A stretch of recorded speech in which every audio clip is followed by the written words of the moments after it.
நிச்சயமாகவே ஆண்டவர் விழுந்து போன நம்முடைய குடும்பத்தை மறுபடியும் கர்த்தர் நிறுத்த போகிறார். விழுந்து போன வருமானத்தை ஆண்டவர் மறுபடியும் நமக்கு தருவேன் என்று கர்த்தர் வாக்கு கொடுக்கிறார். விழுந்து போன சரீர சுகத்தை ஆண்டவர் நமக்கு தருவேன் என்று கர்த்தர் வாக்கு கொடுக்கிறார். யாரெல்லாம் தங்களுடைய வாழ்க்கையிலே திரும்பி இனி நான் அந்த மாதிரி ஒரு சந்தோஷத்தை நான் பார்ப்பேனா, மறுபடியும் என் வாழ்க்கை இப்படி கட்டப்படுமா, மறுபடியும் அந்த காரியத்தை என் குடும்பமா செய்ய முடியுமா, நீங்கள் எந்த காரியத்தை குறித்து கலங்கி போயிருக்கிறீர்களோ, இது மனுஷனுடைய வார்த்தை அல்ல, இது கர்த்தருடைய வார்த்தை சொல்லுது.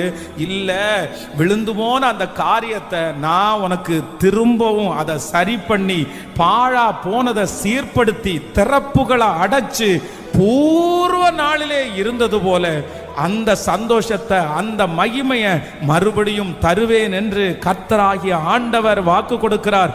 இந்த வசனத்தை வார்த்தையை உரைக்கிற இஸ்ரவேலின் தேவனாகிய